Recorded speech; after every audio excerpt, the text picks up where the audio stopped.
gbogbo ọ̀nà ẹ ṣé. Ní gbogbo ọ̀nà ẹ ṣé o Bàbá, ní gbogbo ìgbà ẹ ṣé.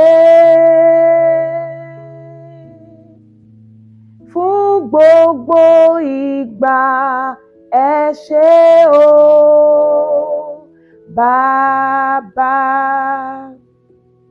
Good morning, good afternoon, good evening from whichever part of the world you are watching from. It's Be Inspired November edition, and I'd like to say a happy birthday to all the November celebrants. I wish you more fruitful years ahead. In today's video, I'm going to be talking about envy. Envy is the painful emotion of wanting to have what someone else have. It stems from a sense of inferiority and discontent. What somebody have may be an advantage, maybe a possession, maybe either material item, a quality, or an achievement with a desire to possess it. Though envy can be a natural feeling, it can become harmful if it leads to resentment, negative feeling like hatred, betrayal, and other harmful action towards the other person. So envy can be destructive. It can lead to murder, like in the case of Cain and Abel. Cain killed his brother as a result of envy. So let's talk about the effect of envy on the envious person. It leads to unhappiness, like I said, resentment, anger, hatred, betrayal, depression, and so on.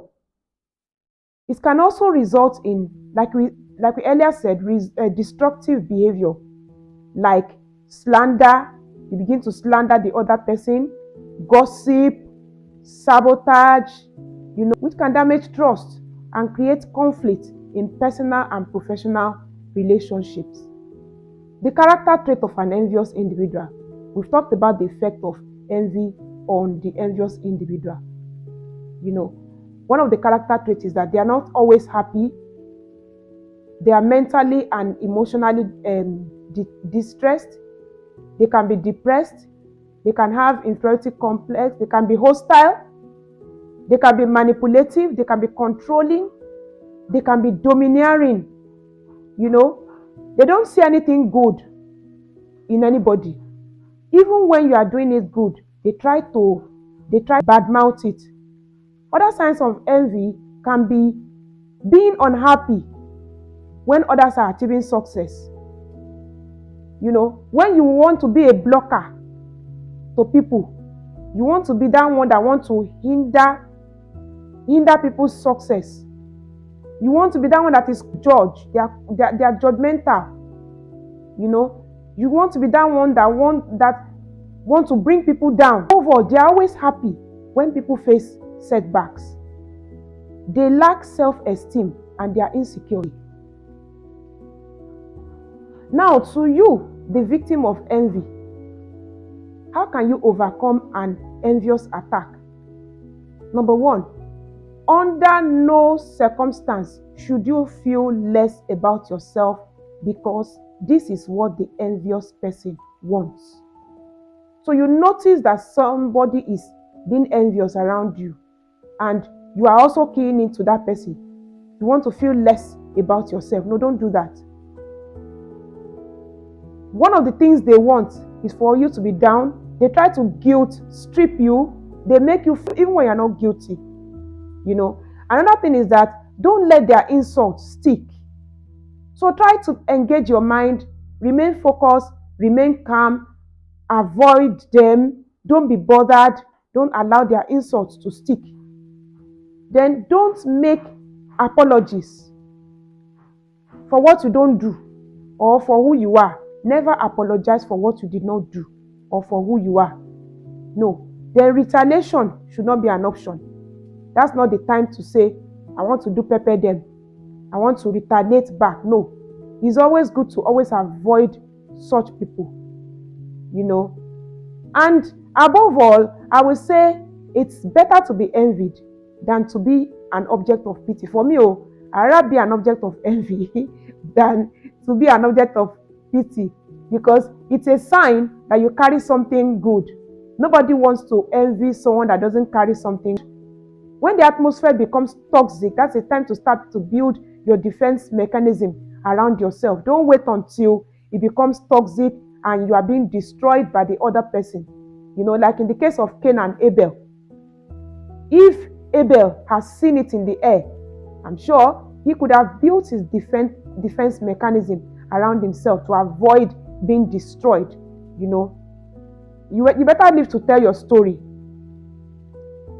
Then for the envious person, my advice to you is, please be contented with what you have. That's key.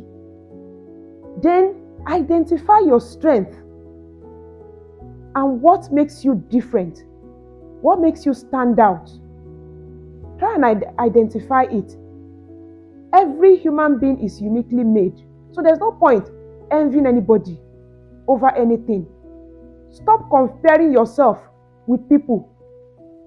Then ask questions. That's one thing I do. I have mentees that I mentor. They may be younger than I am.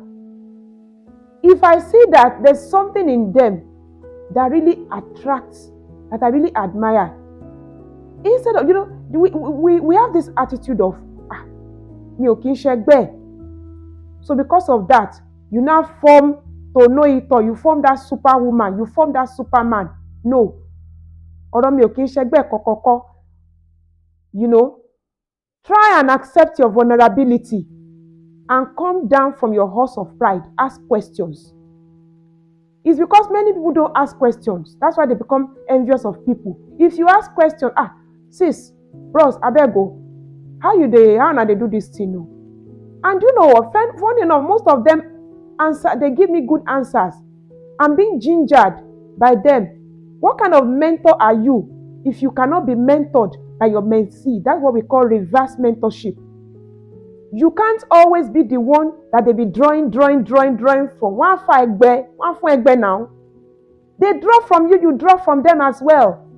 They learn from you, you learn from them. Come down, be humble. Come down from that house of pride. Learn from people. Learning is continuous. As long as we live, we must continue to learn. Don't feel because I'm older, because I'm older, then it is me.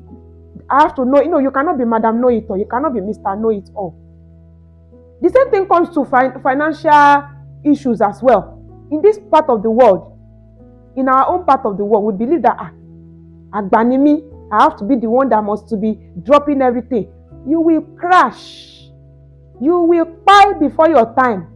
You better learn to accept your vulnerability. So for me, I ask questions. I don't see anything wrong in asking questions. It doesn't reduce me to anything. Asking questions is not an issue. Another thing is develop yourself by building capacity, building competence, and building character. Do you know that in this age and time, some people don't even know how to use the computer?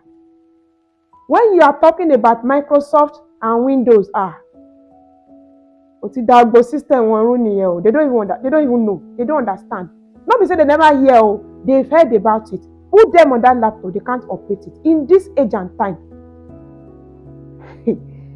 In this age and time, then acquire skills and put those skills to practice. A lot of people, out of, what do I call it now? They acquire. All the skills they've acquired, which one is yielding for you? Nothing. They are the ones that will learn how to make weave on. They will learn how to make wig. They will learn how to do decoration. They will learn how to make soap. They will learn how to make this one. All of them under the drain. They are doing nothing. they are doing nothing with those skills that they acquire. Then you will now see somebody doing well, you now begin to envy them. You cannot envy them because you are not ready to pay the price. You can only envy me if you can pay the kind of price I'm paying. You cannot pay the kind of price I'm paying. And you don't envy such people. You develop yourself. Build capacity. Build competence. Build character. Identify your strength. Identify what makes you unique. Identify what makes you different. With your uniqueness and that thing that makes you different, then you begin to bring value. Right? And another thing is, who are your mentors? What motivates you? What drives you? What inspires you? Some of them carry all the iPhones in this world without even understanding 25% of the functions and features on that big phone or more. Their own is that this one has this phone. They are also running the race. Anyhow, they must get that thing. No. Who are your mentors? Learn to identify yourself. Learn to be contented. I can go on and on and on, but above all, to just sum it all, in a nutshell, I would say contentment is a key. When you are contented, you don't seek validation. When you are contented, ni wagwalago. Because there's an adage in Yoruba that says, ẹni tí ò bá mọ bí tẹ́gbẹ́ ẹ̀ là, tẹ́gbẹ́ ẹ̀ ti là, ó máa sáré kú. For you not to be running the kind of race that God has not sent you to run, the best bet for you, so that you can have your peace, is contentment. Another adage says, òkèlè gbígbẹ pẹ̀lú ìtẹ́lọ́rùn will give you peace. That inner peace, that inner joy, you will feel satisfied with who you are. Guys, on this note, I'd like to say thanks for watching. And in case you've not subscribed, please like, share, and subscribe to this channel. And don't forget to turn on your notification bell so you get to see my new videos. For disability-related matters, reach out to me through the number in the description field. Please WhatsApp only. Till I come your way again, be inspired. I'm your friend and your host, Olubunmi. Bye.